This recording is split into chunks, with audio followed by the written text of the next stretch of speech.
Donc on termine le troisième paragraphe de cette introduction, qui était Torah Vetfila, par la Piska Zain. Amar Bilazar, Meyom Shenechav Bet Hamikdash, Nin'alu Sha'arei Tefila. ואף על פי ששערי תפילה ננעלו, שערי דמעה לא ננעלו. Ce qui veut dire, Rabbi Elazar nous enseigne que depuis qu'a été détruit le Beth Amikdash, ont été fermées les portes de la prière. Donc a priori, à quoi bon prier? Aucune chance, tout est fermé. ואף על פי ששערי תפילה ננעלו, bien que les portails de la prière eussent été fermés, les portes des larmes, elles, n'ont jamais été fermées. Ça veut dire que lorsqu'on sanglote, nos larmes montent au ciel et nos prières sont exaucées. Évidemment, il ne s'agit pas de sangloter de manière artificielle en se mettant des oignons dans les yeux. On va voir de quoi s'agit-il. Mais non, même quand on n'en est pas là, quand il est marqué que Sha'arei Tefila Nin'alu, ça ne veut pas dire que nos prières ne valent rien. Ça veut dire que pour mieux réussir, pour être plus sûr que la prière soit exaucée, il faut prier en minyan. Parce que lorsque tu pries en minyan, les cieux sont en bas, pas besoin de monter en haut. Quand tu pries en minyan, la Shrina se trouve parmi nous, alors que lorsque tu pries tout seul, ta prière doit monter au ciel toute seule, et là-bas les portails sont fermés. Mais quand la Shrina se trouve parmi nous, pas besoin de portail, ta prière sera exaucée, donc efforcez-vous toujours de prier en minyan, quoi qu'il arrive. Évidemment, ceci est pour les hommes. Les femmes, ils ont toujours une clé spéciale pour ouvrir toutes les portes. Donc, on y va. Alors là, il va expliquer. Im shlemuto asichlit shel adam lo yeshalem im lo teluvela shlemut kocho medame. Ça veut dire, quand bien même l'homme aurait une perfection intellectuelle, on ne pourrait véritablement le définir comme quelqu'un de parfait s'il ne s'accompagne pas à cette brillance intellectuelle aussi sa force du médamé, que j'ai pas tellement envie de traduire par imagination, mais pour l'instant j'ai pas le choix, c'est le mot qu'on connaît en français, imagination. Ça veut dire intellectualisme sans imagination, tu n'es pas encore un homme parfait. Donc, ultérieurement, nous devrons nous attarder sur la traduction de ce mot médamé, et on va voir finalement que imagination est une très mauvaise traduction. C'est ce qu'on garde pour l'instant. Shiyu tsiurav vekochotav adimyonim miusadim al omek ayosher. Afin que ses perceptions et ses forces imaginaires soient fondées sur la droiture. Ça veut dire imagination qui n'est pas accompagnée d'intellectualisme, et bien très vite on arrive à des fantasmes et de vivre dans un monde totalement virtuel qui n'existe pas. Donc il est vrai que Dieu a ancré en nous cette force imaginative, mais il est interdit de la laisser gérer la personnalité toute seule. Elle a une certaine importance, mais qu'on a dit à plusieurs reprises, le roi de la personnalité, c'est le Sechel, c'est lui qui gère tout, et parfois il permet à d'autres forces de s'exprimer dans la quantité et l'intensité que lui décide, car lui seul sait gérer notre personnalité. Mais, bien qu'on ait dit tout cela, il faut savoir que intellectualisme seulement, sans imagination, on ne peut pas te considérer comme quelqu'un de parfait et donc de proche de Dieu totalement. Ni écran, on va expliquer tout ça.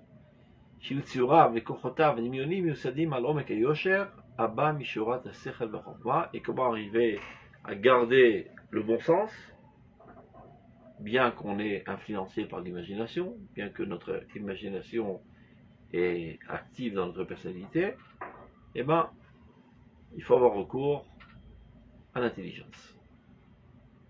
Donc, ça c'était une introduction, maintenant il va développer. Beth Amikdash, Nikra Noyo Shel Olam ou Bet Atefila Lechol Amim. Le Beth Amikdash est appelé la beauté du monde et aussi la maison de prière pour toutes les nations. Donc, beauté du monde, on peut se dire, bon, évidemment qu'on l'appelait comme ça parce que c'était très beau le Beth Amikdash, il y avait de l'or, il y avait du cuivre, il y avait des couleurs pourpres, et il y avait de la musique, des Kohanim, des Lévi'im, une ambiance extraordinaire. Donc on est en plein show, et donc l'imagination a le dessus. Donc on peut comprendre, a priori, pour ça s'appelle Noyo Shel Olam, l'endroit le plus beau du monde, à tel point que dit Srazal, celui qui n'a pas vu le Beth Amikdash n'a jamais vu un bâtiment beau de sa vie. C'est aussi vrai, mais c'est vraiment totalement secondaire, tout ce qu'on vient de décrire. Là, le Rav Kook va nous expliquer, dans la définition juive, ce qu'est la beauté. Anoï à Amiti. Quelle est la véritable beauté? Ou Ashlamat Tziur Adamedame, Kefi Ashura Sikhlit, Shemizet Imacher Adracha Moussarit, Naala Baolam. C'est-à-dire, qu'est-ce qu'on définit, nous, le peuple d'Israël, comme beauté? C'est lorsque la force imaginative, elle est au service de l'intellectualisme, et en cela, ça nous amène finalement à un comportement moral haut et noble dans le monde. Veikar atfila banou yalze. Et la tfila, essentiellement, est fondée sur cela, comme on l'a répété à plusieurs reprises. Tout le rôle de la tfila est de traduire les concepts qu'on a acquis dans notre étude, dans le monde de notre sentiment, pour finalement déclencher notre volonté et réaliser ces idéaux. Donc on va voir là qu'il y a maintenant une corrélation très très étroite entre la tefila, qui est la traduction dans le concret des idéaux divins, par l'intermédiaire de nos sentiments, et la beauté. Et donc on va faire une petite parenthèse. Pourquoi Beth Amikdash s'appelle Noyo Shel Olam? Il y a marqué que Shmuel et David sont aussi ensemble pour programmer la construction du Beth Amikdash, Benayot Barama, dans un endroit qui s'appelle Nayot, qui se trouvait Barama. Dit Srazal, Ma Kesher Benayot et Rama. Quel rapport y a-t-il entre Nayot et Rama? Ce sont deux sites géographiques éloignés l'un de l'autre. Et là, Skou Benoyo Shel Olam. Ils s'étaient occupés à construire la beauté du monde. Et de là, on va comprendre qu'est-ce que veut dire beauté.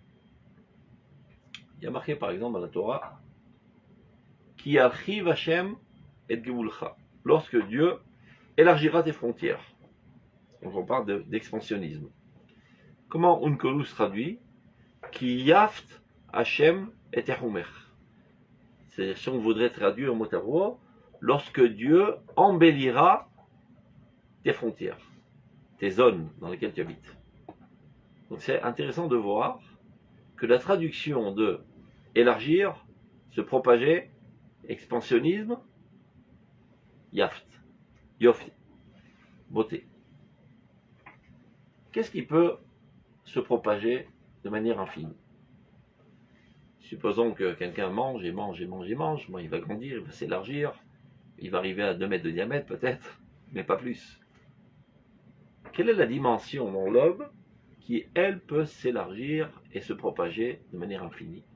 Évidemment, c'est la dimension intérieure du divin qui est en lui, c'est son âme. Lorsque son âme est tellement forte qu'elle sort de ses limites et elle se propage, et elle se propage tellement qu'elle conquiert les autres, elle les attire vers elle par sa beauté morale, c'est ce qu'on appelle chez nous la beauté. Par exemple, vous savez que toutes les filles ont été éduquées depuis la classe de maternelle d'être aussi belles que la reine Esther. Pourtant, de manière assez surprenante, Chachamim nous raconte qu'Esther avait un visage verdâtre. Verdâtre, on ne peut pas dire que c'est le top du point de vue de l'esthétique, selon les critères de base, disons, de l'esthétique européenne et américaine. Alors, comment se fait-il qu'on a toujours dit que Esther était belle? Eh bien, tout simplement, c'est un mensonge. Il y a marqué nulle part qu'elle était belle. Il y a marqué Noset hen be'ene kol rohea. Elle avait grâce aux yeux de tous ceux qui l'observaient. Elle avait une attirance. Une attirance par sa grandeur, par sa candeur, par sa beauté de caractère, par sa noblesse. Elle imposait sa noblesse. Ça veut dire, son intériorité divine émanait de sa personnalité, et vu que l'homme, dans le plus profond de son être, est à l'image de Dieu, lorsqu'il voit un dévoilement si intense de divinité, il se sent attiré vers cela. Donc elle captait les gens vers elle par sa beauté intérieure. Comme il y a des gens qui viennent, par exemple, qui n'appartiennent pas au peuple d'Israël, qui viennent au Kotel, et ils restent figés devant le Kotel. Ils se sentent une force attractive qui les amène vers le Kotel. Mais qui s'y voient juste des pierres antiques, une archéologie pas tellement réussie, ils ressentent que la divinité émane de cet endroit et ils en sont attirés. Et vu que le Beth Amikdash est, on peut dire, le volcan duquel est propulsée la lave de la divinité dans tout l'univers, donc le Beth Amikdash s'appelle Noyo Shel Olam, la beauté du monde. C'est la beauté, ça veut dire que l'intériorité sort de ses limites et se propage dans tout l'univers. Et bien ça, on a compris maintenant, c'est quoi la définité de la beauté dans le peuple d'Israël. Et non pas selon la longueur du nez et des oreilles et toutes sortes d'autres membres dans le corps. Ceci n'a aucun rapport avec la beauté. La beauté, c'est quelque chose d'intérieur. Quand la kedusha de ta personnalité est tellement forte qu'elle traverse tout le corps étanche et elle arrive à rayonner, alors la beauté est attirée par une très grande kedusha. Une petite kedusha, ça ne lui parle pas tellement.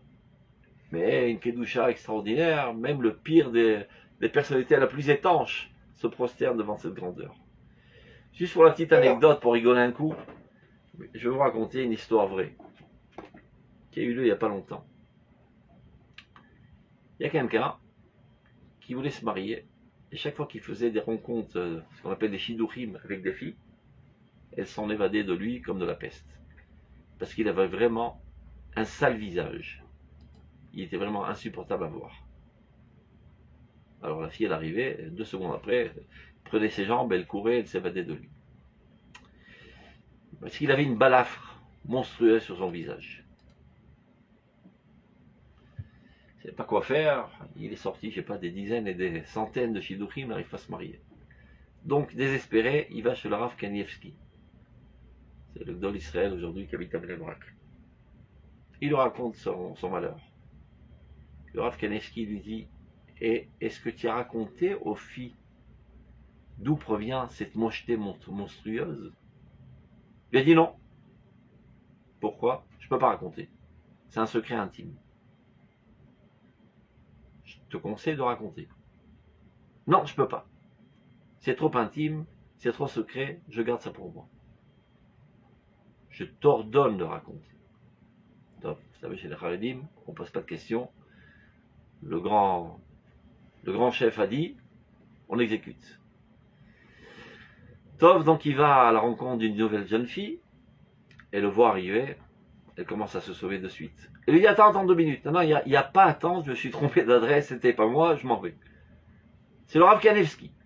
Ah, Rav Kanievski, elle était haridite aussi, à ses ordres. Il lui dit, je sais pourquoi tu te sauves, à cause de mon visage. Et tu sais pourquoi je suis comme ça? Non, mais ça m'est égal, de toute façon je dois partir, j'ai un rendez-vous urgent. Il dit, écoute, il y a 8 ans de ça, j'étais en promenade dans la nature, et je vois au loin un arabe qui court après une jeune fille dans l'intention de la violer. Alors je vais à son secours. Et je combats avec cet arabe pour sauver la fille. Et cet arabe sort de sa poche un poignard et me balafre le visage dans tous les sens. J'ai été à l'hôpital, j'ai fait toutes sortes d'opérations esthétiques, ça n'a servi à rien. Elle écoute ça, elle tremble, elle sue et lui dit, cette fille c'est moi. Tu sais, tout compte fait, t'es pas tellement moche. Et t'es mignon comme gosse. Elle en est tombée amoureuse. Et comme dans toutes les histoires romantiques, ils se marièrent et eurent beaucoup d'enfants. Donc des fois, les apparences extérieures sont trompeuses, et lorsqu'on voit la grandeur morale de la personnalité, ceci se minimise et perd de toute son importance. Comme je dis toujours à un petit enfant, quelle est la femme la plus belle du monde? Ma maman. Bon, quand tu l'observes, c'est pas exactement Miss Monde. C'est la plus belle femme, c'est la plus belle femme du monde. Il fait même pas attention aux apparences extérieures, tellement il se sent lié à tout l'amour, à l'affection qu'il lui a donné. Il est lié. Et bien, il faut savoir que le mariage est fondé sur ça.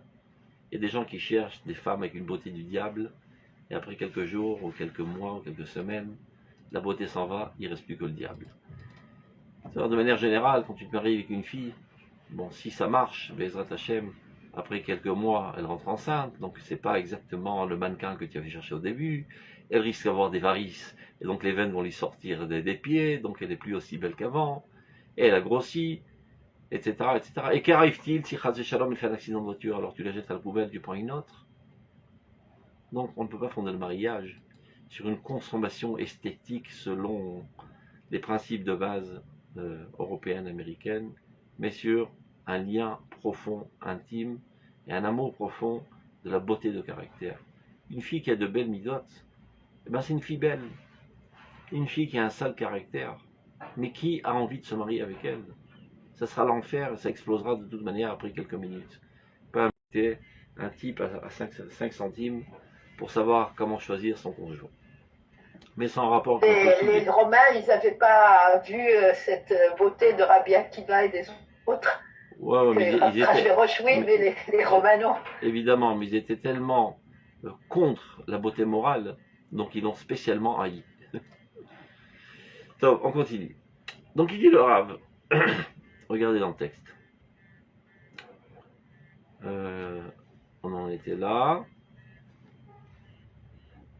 Anoya Amiti, la véritable beauté, ou Ashlamat Siure Amedame, c'est de parfaire les perceptions de l'imagination, Kefi Ashura Asirlit, en adéquation totale avec la sagesse qu'on a reçue de Dieu, chez Mezek Timacher Adracha Moussarit Naala Baolam, qui va engendrer finalement des directives, un comportement moral noble dans le monde.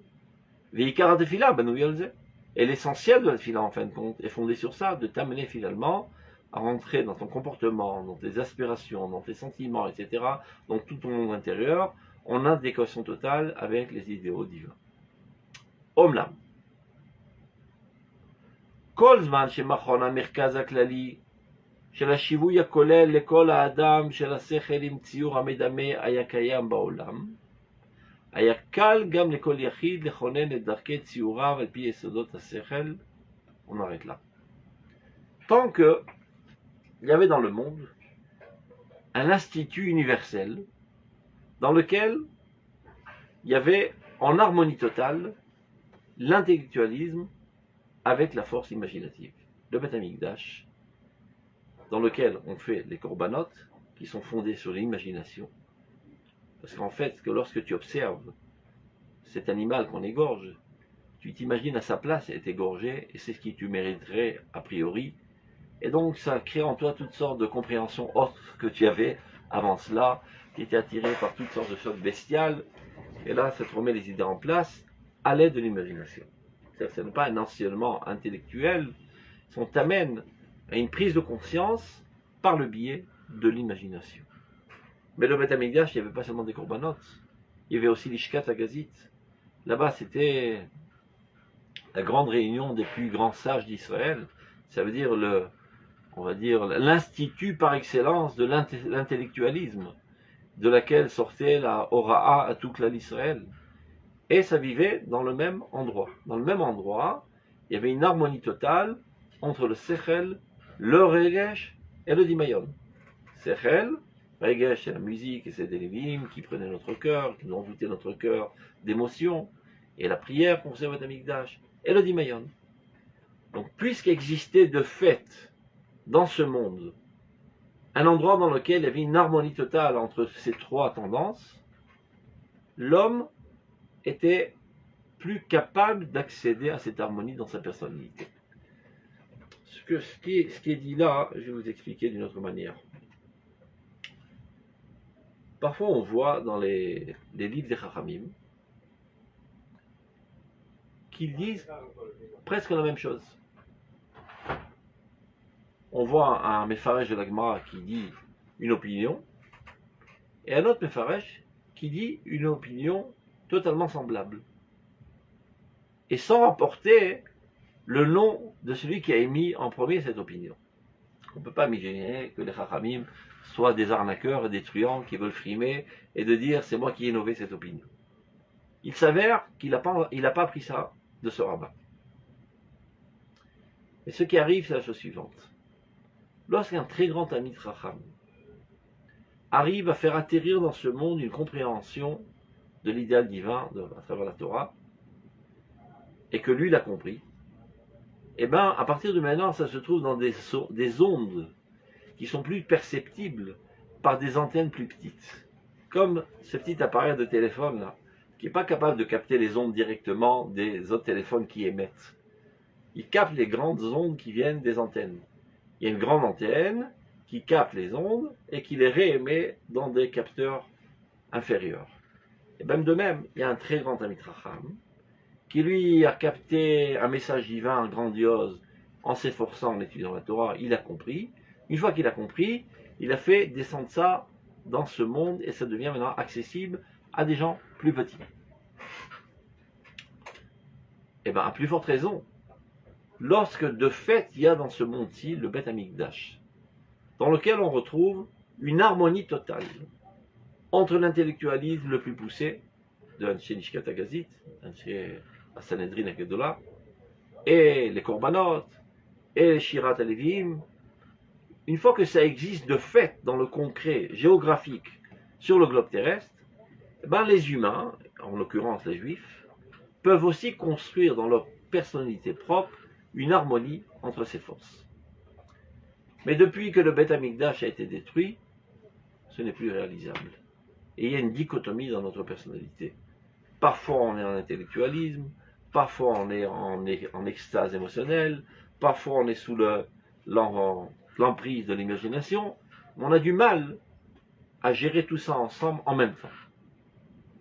Et d'ailleurs, la plupart des gens ne sont pas capables de faire ça. Lorsqu'ils étudient la Torah, ce n'est qu'une approche intellectuelle sec et dure et analytique. Lorsqu'ils prient, alors ils épanchent leur cœur.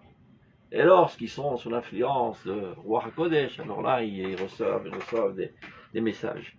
Évidemment, les très grands géants d'Israël sont capables de faire ça, mais la plupart du commun des mortels, des étudiants, ne sont pas capables de le faire. Donc il dit l'arabe la chose suivante. כל זמן שמכון המרכז הכללי של השיווי הכללי, הכולל לכל האדם של השכל מצור ודמה, tant qu'existait dans ce monde un lieu de culte, un institut de culte, dans lequel il y avait une harmonie totale entre l'intellectualisme le plus poussé et la perception imaginaire la plus poussée. Ayakal, alors c'était relativement facile, Gam l'école Yachid les connaît de l'architecture va pied Sodot HaSechel, de amalgamer de manière harmonique ces perceptions imaginaires à la lumière de la droiture intellectuelle. וביתרומם על פי זה כוח המדמה, היה נכון להשפיע גדולות וטובות בחיי המעשה.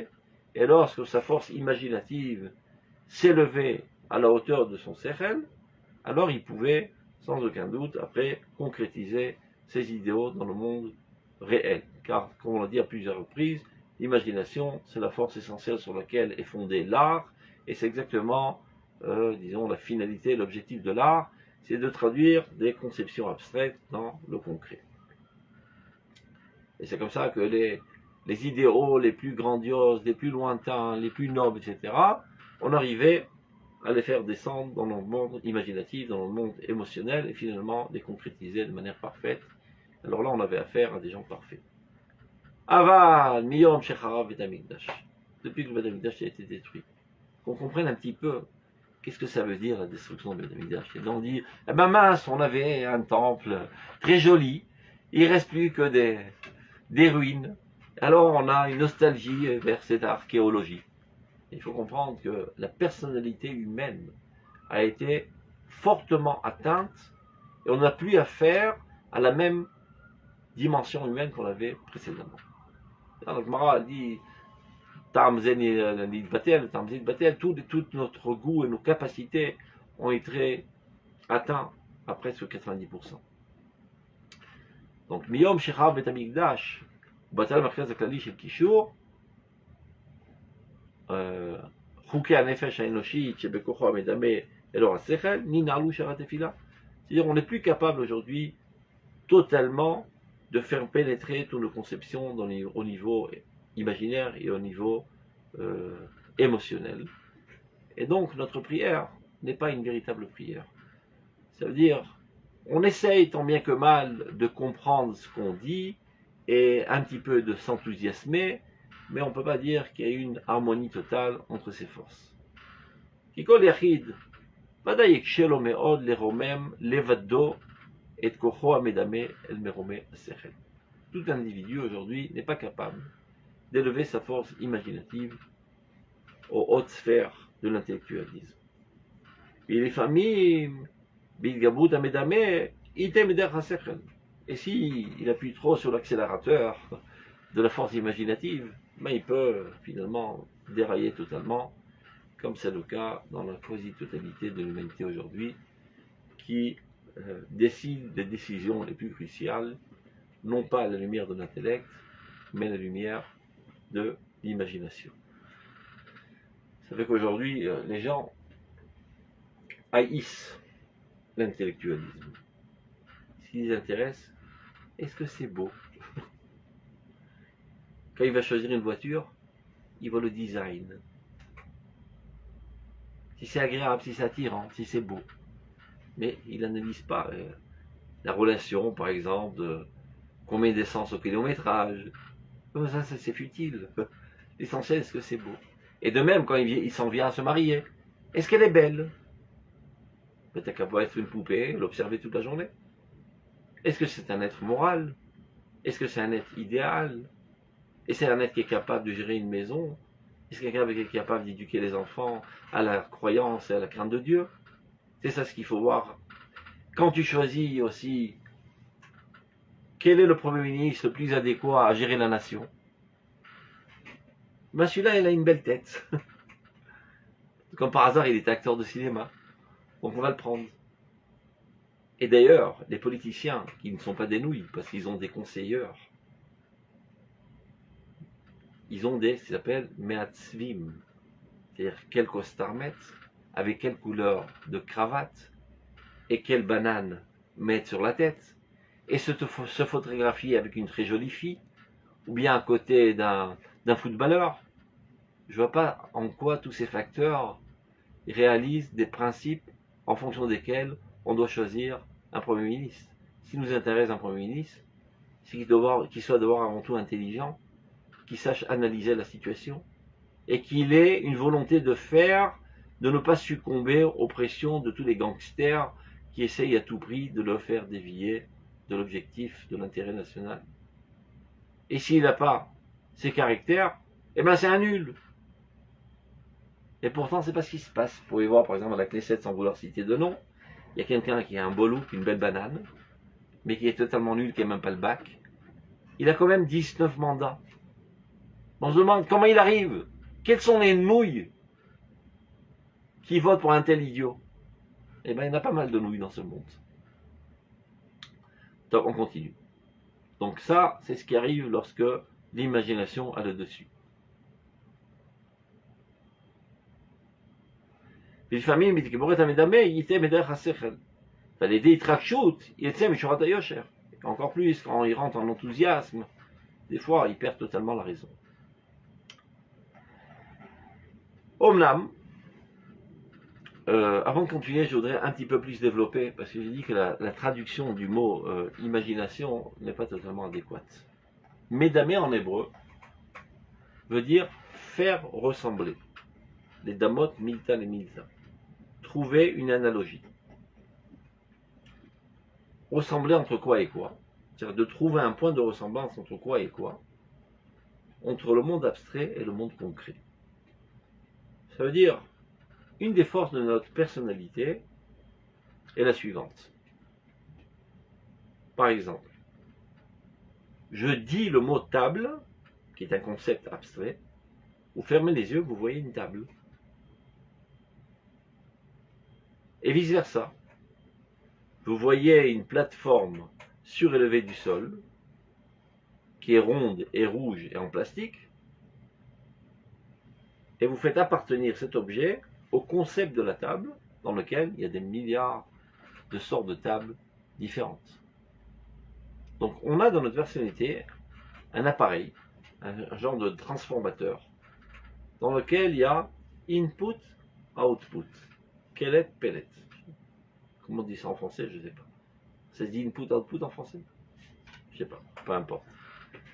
Et c'est quoi ce transformateur? Tu rentres un concept abstrait, ça te sort une image.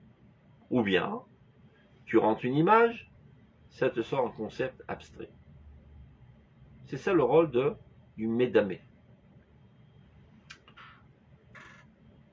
Maintenant, sans médamé, on ne pourrait pas communiquer. Comment on communique de manière si rapide? J'ai une pensée totalement abstraite, que je traduis en lettres, et ça rentre dans ma cervelle. Après, c'est traduit en courant biologique qui va jusqu'à ma langue, qui donne l'ordre à ma langue de faire vibrer, et ça fait des ondes, et ces ondes arrivent sur votre tympan, qui font vibrer votre membrane, et c'est retraduit, encore une fois, en pensée.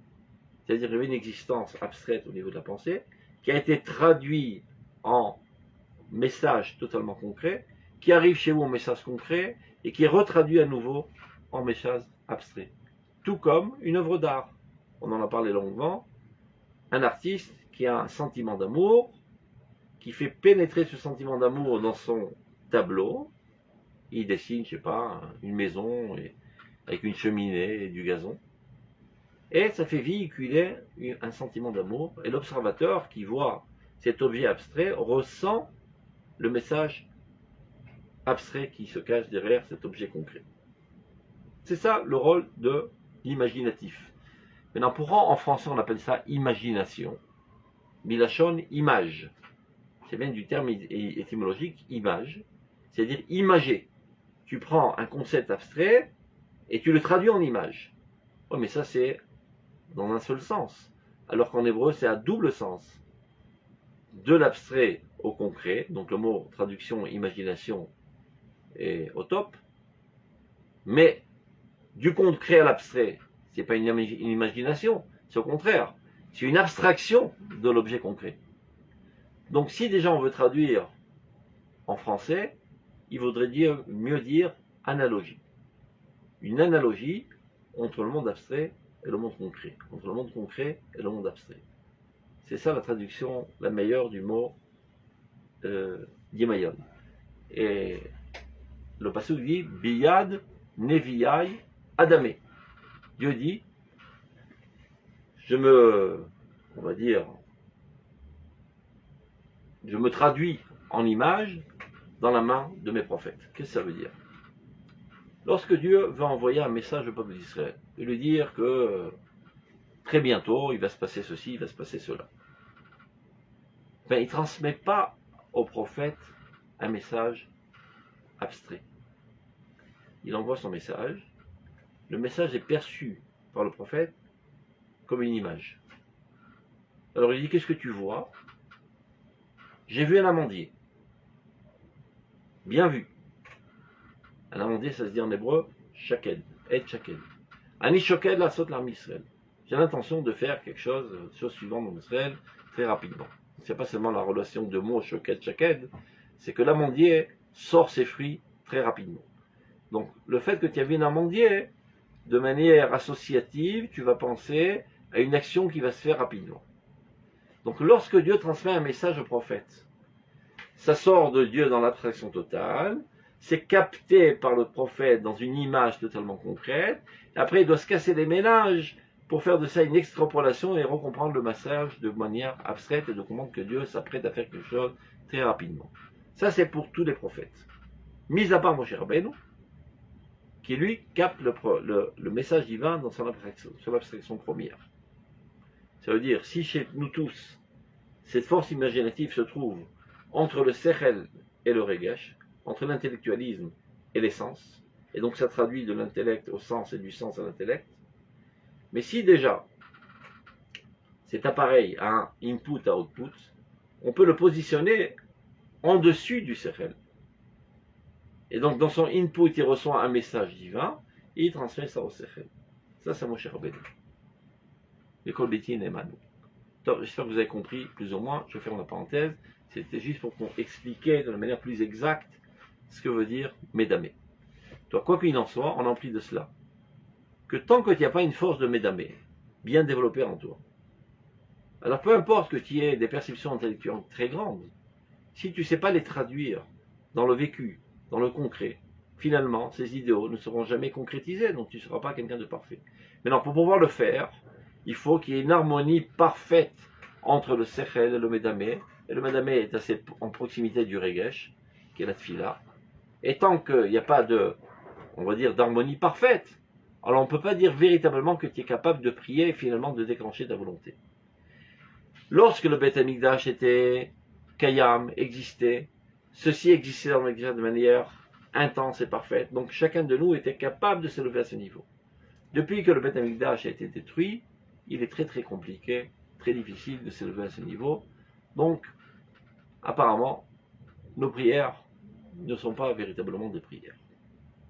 Donc, maintenant, comme on dit toujours en français, à toute règle, il y a une exception qui confirme la règle.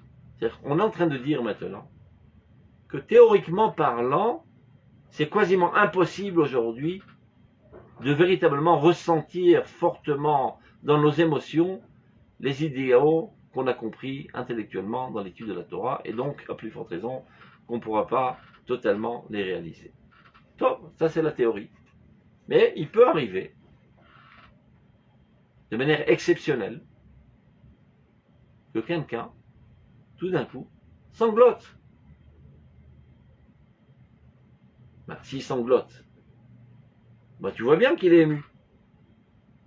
C'est vrai que théoriquement, c'est pas faisable, mais chez lui, cette personne-là, maintenant, elle sort de l'ordinaire, et en pensant, par exemple, à la réunion des exilés, ça l'amène à larmoyer. Elle a un languissement très profond de voir le peuple d'Israël qui retourne sur sa terre. Elle a une émotion très très forte de voir Jérusalem se reconstruire. Comment c'est arrivé, on n'en sait rien, mais c'est arrivé. Donc si c'est arrivé, ça a marché. Je ne sais pas comment il est arrivé à le faire, mais de fait, ça marche. Tu vois bien chez cet homme. Normalement, on dit que théoriquement parlant, c'est pas faisable, mais voilà, ce bonhomme, il est devant nous maintenant. Il éclate en sanglots quand il dit Baruch Hashem et Kabbalah Yitram Israël. Lui, il a réussi. Son intellectualisme a déclenché son imagination, qui a déclenché son sentiment. Il en arrivait à larmoyer. Car le fait de larmoyer, c'est un effet physiologique qui exprime un enthousiasme, une émotion. Donc évidemment, c'est pour ça que j'ai dit, il ne s'agit pas de faire comme un certain chef de parti politique, de mettre des oignons sous les yeux pour faire soi-disant d'être ému du fait que son rabbin soit mort. On parle d'une véritable émotion authentique. Alors regardez. Omnam kolze, urak she'adam baletzer tziureato bekocho medame bemidat bechirato. Tout ce qu'on vient de dire. C'est quand à un homme qui, de manière volontaire, avec un choix, essaye de s'amener à cette situation, et on lui dit par avance, pas grande chance. Il faut qu'il ait en lui une force de gérance très très forte qui sait amalgamer les forces et les construire en harmonie. Qui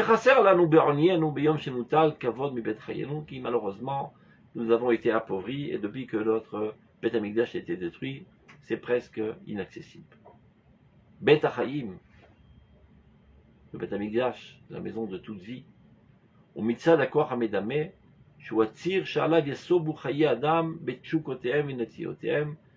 là-bas que toutes les tendances de l'homme avec leurs désirs les plus hauts venaient en expression. Au point qu'il y avait même, on raconte dans la Gemara, un juif qui est venu au Beth Amikdash, comme tous les autres juifs.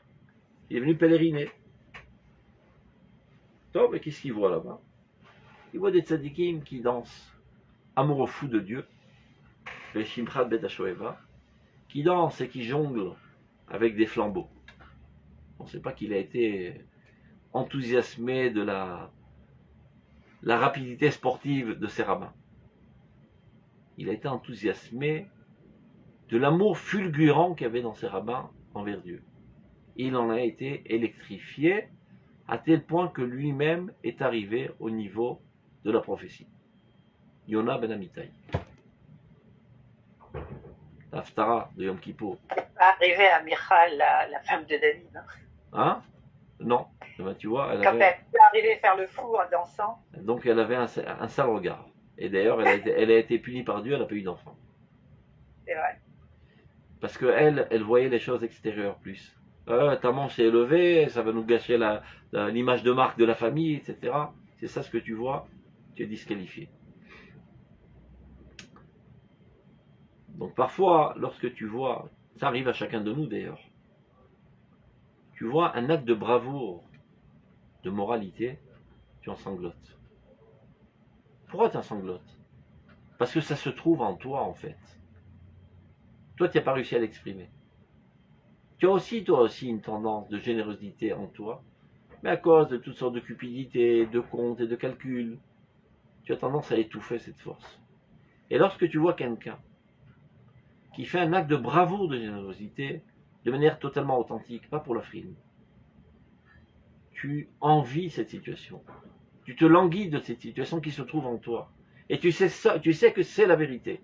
C'est la noblesse d'âme. Et tu en arrives à une émotion tellement forte que tu en pleures. Et bien de même, lorsque tu rencontres un grand sadique qui est dans une situation dans laquelle il éprouve un amour fulgurant de Dieu, et ceci se voit sur son visage.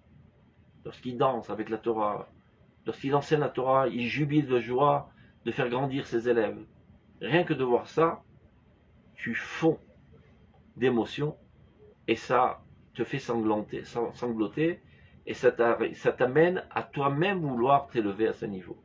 D'où l'importance de Shimush Talmidei Chachamim. Kol mi shelamad, velo shimesh Talmidei Chachamim arezeh am haaretz. Celui qui a étudié tout seul dans des livres, mais n'a pas côtoyé des Talmidei Chachamim, est un ignare. C'est quelqu'un qui a accumulé beaucoup de connaissances de manière intellectuelle, mais il n'a pas vu de manière expérimentale c'est quoi une Torah vécue. C'est-à-dire que tu peux lire pendant 20 000 ans la vertu de la modestie en étudiant tous les livres de morale. Et tu peux être présent dans une situation dans laquelle un Gdol Israël se fait insulter par un va-nu-pied de manière très grossière. Il reste calme et rempli d'amour envers cette personne. Là, tu en as imprégné très très fortement et tu comprends fortement à tous les niveaux de ta personnalité, pas seulement intellectuelle, au niveau de l'imagination, du sentiment, de la volonté, ce qu'est véritablement la Hanava. Donc pour grandir en Torah, tu dois être électrifié par des gens de Torah. Pour arriver à la Nevoa, tu dois être en proximité de Nevi'im. Et ça, c'est la force imaginative. Ce n'est pas une explication et une démonstration intellectuelle. Il y a une autre antenne dans ta personnalité. L'antenne imaginaire, l'antenne de l'analogie, qui voit un événement, qui se voit dans du concret, et qui traduit ça dans la pensée abstraite, la compréhension, c'est quoi la générosité, c'est quoi la modestie, etc. Et tant qu'on n'a pas ça en cela, en nous, eh ben, on ne peut pas être parfait. Et donc, depuis que le Beth Amikdash a été détruit, on n'a plus tellement ça en cela, en nous. Mais, comme on l'a dit, il peut y avoir une exception. Voilà ce bonhomme qui maintenant, il lui a suffi de sortir de sa bouche ces mots-là, mais Kabès Yitramou Israël, qu'il éclate en sanglots. il s'effondre. Vous savez qu'on raconte que le Rav Tzviuda Zecher Tzadik le Kadosh le Bracha, chaque année, on le faisait monter à la Torah à Tisha B'Av. Mais il réussissait jamais à terminer la Bracha. Il s'effondrait en sanglots quand il montait à la Torah à Tisha B'Av. Et dans la paracha, on parle de tous les malheurs qui vont accabler le peuple d'Israël. Il commençait à dire Baruch Ata Hashem, Olam, Shabbat Harbanu, Mikol Amim. Il éclatait en sanglots, il ne pouvait pas terminer. Parce que chez lui, c'était un vécu, le Churban Beit Hamikdash. Ce n'est pas une connaissance archéologique. Et de même, il jubilait de joie à Yom HaAtzmaut. Kol mi shemitabel al churbana shel Yerushalayim, zoche veroeh besimchata. Celui qui est véritablement attristé par la destruction du Beit Hamikdash, de Jérusalem, de notre souveraineté nationale, profondément affecté de cela. Alors dès que ça arrive, la reconstruction, alors il est en joie totale. Mais celui qui s'en foutait un petit peu, pour lui c'était juste une connaissance archéologique. Mais il n'y a pas eu tellement de changements que ça peut faire. Qu'on soit sous souveraineté israélienne, souveraineté turque, souveraineté anglaise, l'essentiel c'est que dans notre technicité journalière, on met un cube noir ici, et on lit quelques textes, et on est exempté. Parce que tu n'as jamais vécu la Torah. Tu ne comprends pas que ça veut dire Chorban Haouma. Donc tu ne comprends pas non plus que ça veut dire Binyan Haouma. Donc, Omnam kolze ura keshe adam baletzeer tzurei atov bekocha medame. Tout ce qu'on vient de dire, c'est quant à l'effort suite à un choix de l'homme, et on explique que c'est très compliqué. Ça nécessite une force qui gère tout de manière harmonique. Shechaser lanu, qui nous manque énormément depuis qu'a été détruit notre Beit Hamikdash. Beit HaChaim, mitzvot chorban medame, on a déjà lu, je continue. La kavod amiti ou gilou yasech el elui ataor, en kavod el Torah. Ce kavod qui nous manque, c'est-à-dire cette gloire de l'apparition de l'idéal divin dans le concret dans notre nation. Aval, cependant, yesh mitgabrim al adam tziurav letova, shelo kefi midat bechirato venetiotav abechirot. Il peut arriver parfois que se renforcent dans l'homme des perceptions du bien, pas de manière volontaire. Un miracle. C'est un miracle. C'est-à-dire, si ça n'en tenait qu'à ses efforts, il ne serait jamais arrivé à cela. Mais on ne sait pas comment, on ne sait jamais trop les cheminements de l'âme. Il a réussi à faire tomber toutes les barrières et arriver à sa conscience et le faire arriver à une prise de conscience de la catastrophe du fait que les Juifs sont exilés en Chutz La'aretz et il en arrive à larmoyer. Et donc, alors, quand il dira Baruch Ata Hashem Kabesh L'Yitram Israël, sa prière sera énormément effective. Et elle ramènera énormément de Juifs en Eretz Israël. Il y a plein de choses qui arrivent comme ça dans ce monde, depuis notre renaissance nationale. Vous voyez, parfois, des personnes qui ont très peu de valeur, du point de vue moral, du point de vue de leur vertu, leur crainte de Dieu. Ils sont capables de voler, ils sont capables de faire des cruautés parfois, des saletés morales.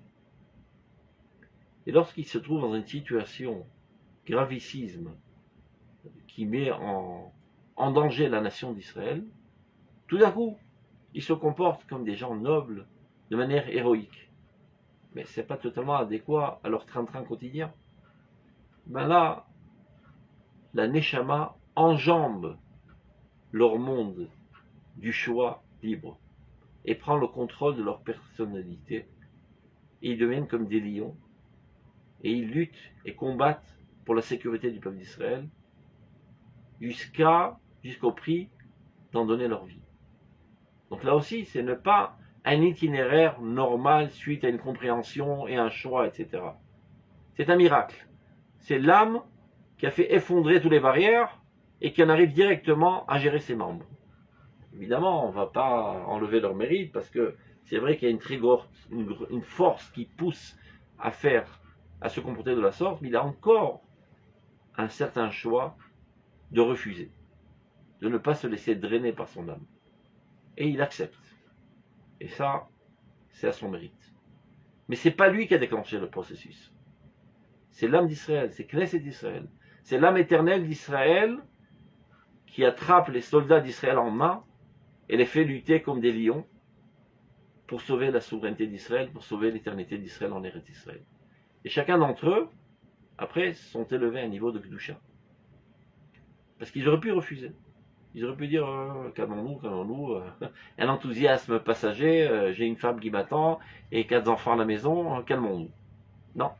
À ce moment, il dit, laisse tomber ma femme et mes enfants, la nation prime. Et tout cela est à leur mérite. Donc, dans notre génération, on compte très souvent ce genre de miracle, d'intervention divine dans le psychisme humain et la mener à des volontés de faire de manière surnaturelle.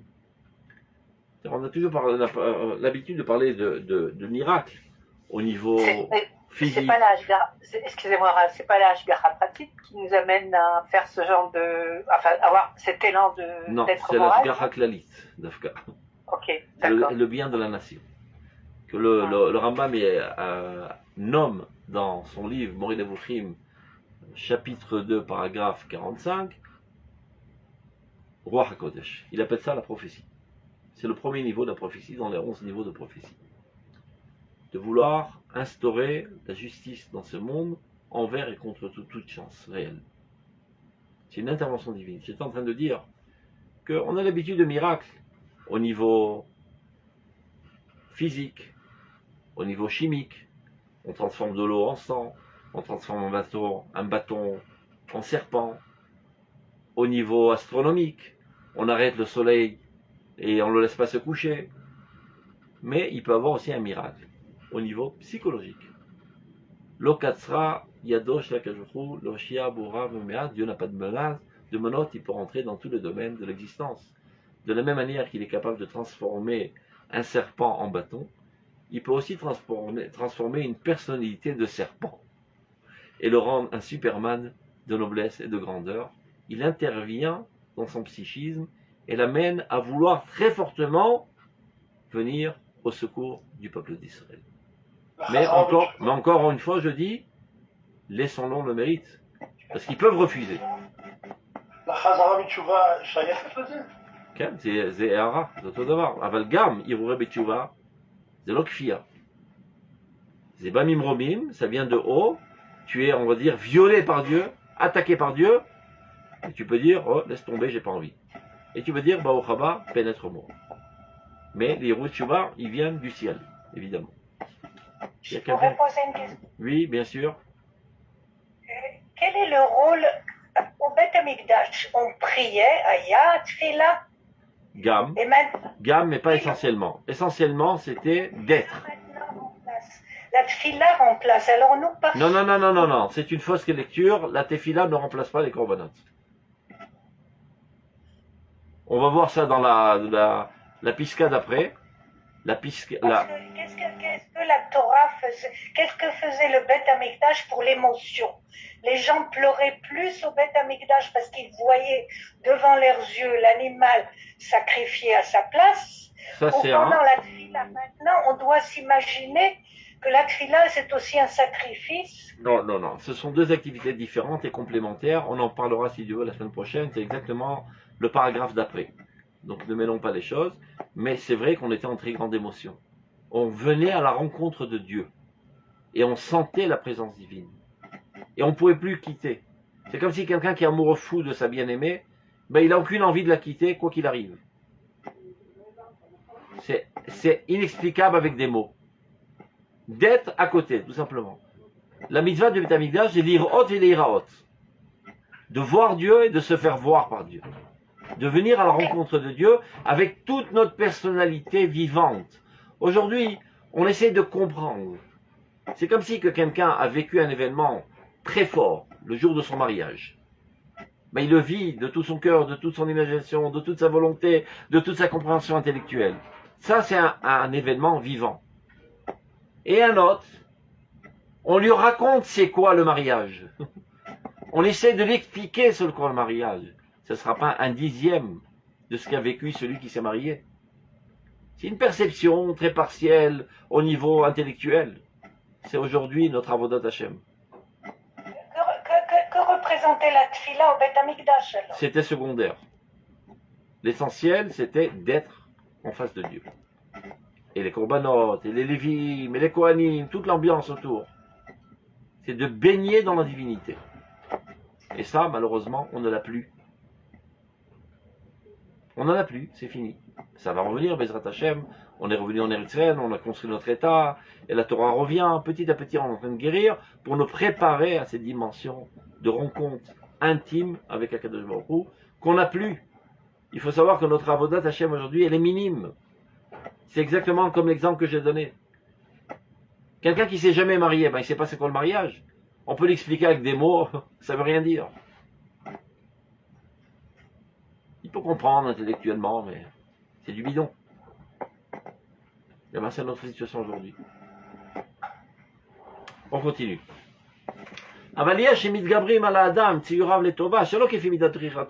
C'est-à-dire tout ce qu'on a dit, c'est de manière volontaire, avec un travail sur soi-même, mais il peut arriver une intervention divine qui fait que l'homme s'élève d'un coup, et ça traverse tous les murailles, et son âme arrive à mettre en extase son sentiment jusqu'à en pleurer. C'est-à-dire tout ce qu'il a appris du bien, il s'est amouraché du bien, etc. Tout d'un coup, il y a un volcan qui fait exploser toutes ses conceptions du bien, tous ses idéaux du bien, de manière ponctuelle, il en arrive à sangloter. Constamment, il essaie de gérer sa vie à la lumière des idéaux qu'il a appris, et de manière ponctuelle, il traîne la patte un petit peu là, un petit peu là, et là, tout d'un coup, de manière miraculeuse, on ne sait pas ce qui arrive, il y a un lab qui explose de toute sa personnalité, il en arrive à sangloter d'émotion.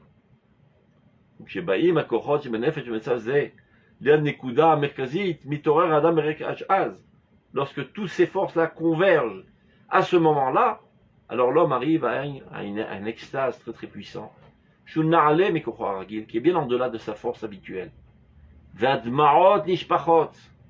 Alors les larmes commencent à couler à grand flot. Tellement il languit le bien et la bonté divine. Et c'est les mots qui lui sortent de la bouche, qui lui sortent de la tête, peu importe. Je suis assoiffé, mon âme est assoiffée de Dieu.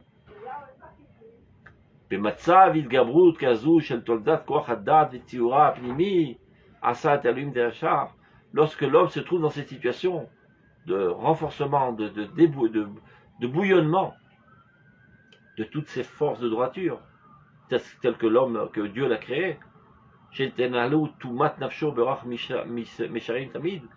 force interne de droiture que Dieu a ancrée dans l'homme, qui de manière générale le dirige vers les bons chemins, alors là, aucun portail, aucune muraille ne peut arrêter une telle prière.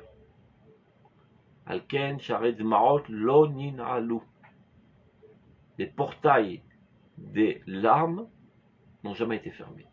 Aucune porte ne peut fermer une prière en sanglots. J'ai vu une fois, ça il n'y a pas longtemps de ça, il y a quelques années, quelqu'un qui était voué à mourir. C'était évident qu'il allait mourir. Il avait une hémorragie cérébrale, etc. Alors sa fille m'a supplié, moi et ma femme, de l'emmener sur le tombeau du Rav Mordechai Eliyahu. Elle est arrivée là-bas. Elle a enlacé le tombeau de tous ses bras. Elle a éclaté en sanglots. J'en ai pleuré aussi, moi aussi jusqu'à présent j'en pleure quand je m'en souviens. Elle a déchiré le ciel. Et son père est vivant, c'est présent. Miraculeusement.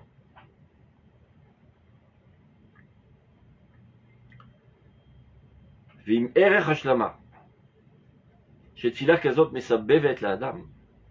Une telle prière parfait l'homme, parce que tu t'élèves à des sphères très très hautes d'amour de Dieu, d'amour du bien, d'amour de l'idéal. Une fois que tu es haut, évidemment, c'est ce qu'on a appris tout le temps, tu es un réceptacle adéquat pour que le flux divin apparaisse en toi.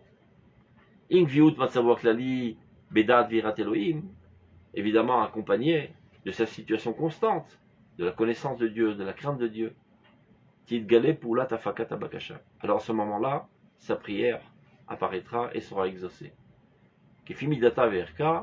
À la mesure de sa valeur. Et comme le dit le Passouk, El dim'ati al techerash.